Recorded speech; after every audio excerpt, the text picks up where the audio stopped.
लेकिन एक बात का ध्यान रहे, जिसके पास साधना का भंडार है वो दुनिया के बड़े से बड़े साधन पैदा कर देता है, तप के बल से, साधना के बल से। तो मनु जी महाराज ने देखा कि यहां साधना का भंडार है, जब चाहेंगे मुनि कर्दम मेरी पुत्री के लिए मेरे से लाखों गुना ज्यादा सुंदर भवन तैयार कर देंगे। वो चीज देखी जो आम आदमी कैसे देख सकता है। समय बीतता गया, मुनि कर्दम तपस्या में लीन हुए। जब आंखें खुली तो सामने क्या देखा? एक वृद्धा है, झुका हुआ, जिसका तन है, सर के बाल पके हुए हैं, मुख के दांत निकले हुए हैं, चेहरे पे झुर्रियां पड़ी हुई हैं, झुक कर के चरणों में जल चढ़ा रही है, पुष्प चढ़ा रही है। मुनि कर्दम ने कहा, तुम कौन हो? बोली, नाथ, मैं तुम्हारी धर्म पत्नी मनु की पुत्री शत्रुपा की लाडली। बोले, मैंने विवाह किया? ध्यान लगा करके देखा, बोले, मैंने तो बड़ा अपराध किया। पुरुष का परम कर्तव्य है, यदि वो गृहस्थी बसाए तो उस गृहस्थी का भरण पोषण भी उसे करना चाहिए। मैं अपने कर्तव्य से विमुख रहा कि मैंने तुझे कोई सुविधा नहीं दी। हे देवी, तूने जीवन कैसे जिया? तो आज देवहूति कहती है कि हे नाथ, मुनि कर्दम पूछते, तुमने खाया क्या? तुमने तन को ढका कैसे? अपनी लाज को कैसे बचाया? तुमने पिया क्या? वर्षों बीत गए। कहती है कि हे नाथ, आप तो भगवान के भजन में एकदम समाधिस्थ हो गए। मैं झरनों का पानी पीती, वृक्षों से कंदमूल फल खाती, आपके श्री चरणों की सेवा करती और वृक्षों से छाल उसेल करके अपने तन पर लपेट लेती।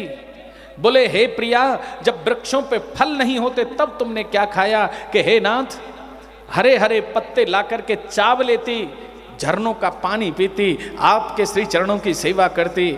मुनि कर्दम बोले कि हे प्रिया, एक समय ऐसा भी आता है जब वृक्षों पर पत्ते तक नहीं होते, तब तुमने क्या खाया? धन्य है माता देवहूति के लिए कहती है कि हे नाथ, सूखे पत्तों को ला करके मैं रात्रि को भिगो देती, सुबह उनको चबा लेती, झरनों का पानी पीती, आपके श्री चरणों की सेवा करती, वृक्षों की छाल से इसे तन को ढक लेती। यही मेरी साधना थी। आज पति की कमाई में यदि थोड़ी सी भी कमी आ जाती है तो आज की पत्नी क्या क्या नहीं सुना देती, क्या क्या कुछ नहीं कह देती पति को।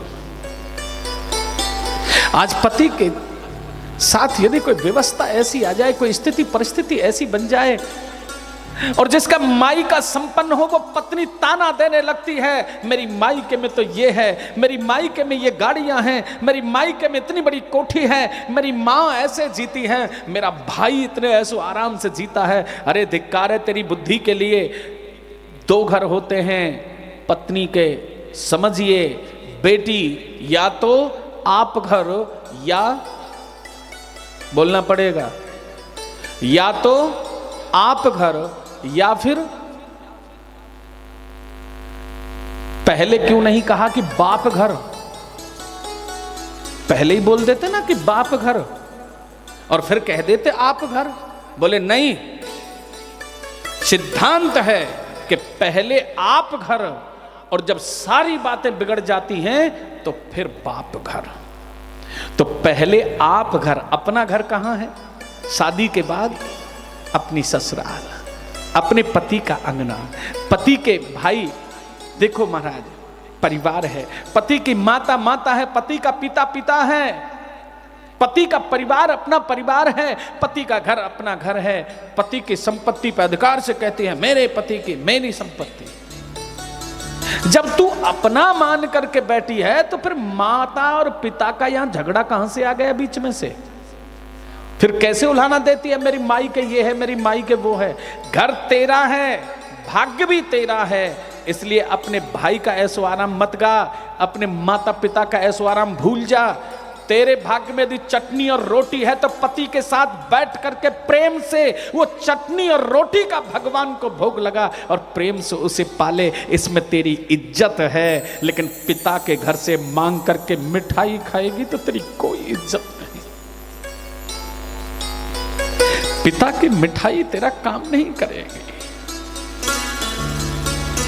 पति का स्वाभिमान तेरा स्वाभिमान है, तो याद रखना पति का अपमान भी तेरा अपमान है। सज्जन लोग कहते हैं भैया तू धर्म पत्नी है, तू अर्धांगिनी है, तू पत्नी है, वाइफ न बन। अगर वाइफ बनेगी तो पश्चिमी सभ्यता में जिएगी, और पश्चिमी सभ्यता में पति पे यदि थोड़ा भी संकट आए तो हस्बैंड वाइफ का जोड़ा कैसा होता है, वाइफ को छोड़ने में देरी नहीं लगती, तुरंत कोर्ट में जाकर के महाराज पति के सामने खड़ी होकर के बोली इसे डिवोर्स देना चाहती हूं। वो पत्नी नहीं, वो वाइफ है। यहां तो 7 जन्मों का मिलन कहा जाता है। इसका मतलब है कि हमारा जन्म जन्मों का साथ है, दुख में भी तुम्हारे साथ हैं तो सुख में भी तुम्हारे साथ हैं। इसे पति और पत्नी कहते हैं। इसलिए पिता के निर्णय पे याद रखना, जो पिता के निर्णय और पति की लाज दोनों का जो ख्याल रखती है वो ही पत्नी होती है। जो दोनों कुलों की आन बान शान को निभाती है वही पत्नी होती है। इसलिए आप घर, अपने घर में जो है बड़े भाव से बड़े प्रेम से ठाकुर जी का भोग लगा, याद रख दिन बदल जाएंगे, वक्त बदलेगा, तेरी निष्ठा से भगवान खुश होगा, एक ना एक दिन तेरे भी दिन बदल जाएंगे। लेकिन इधर उधर भागने वाला और गलत रास्ता अपनाने वाले के दिन नहीं बगतते महाराज। समय बीता,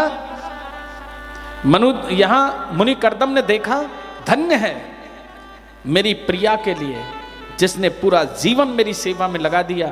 हाथ पकड़ा, बिंदु सरोवर में गोता लगाया, 16 वर्ष की माता देवहूति हो गई, 21 वर्ष के मुनि कर्दम हो गए, जो देवियों को और देवताओं को भी रूप में मात देने वाले हैं। अद्भुत रूप है। हे भागवत प्रेमियों, सामने सुंदर विमान है, हजारों दास और दासियां हैं, हाथ जोड़ करके वंदन कर रहे हैं। आओ महाराज, आओ माता, आपका स्वागत है। वर्षों तक उस विमान में विहार करते रहे, 9 कन्याओं को जन्म दिया।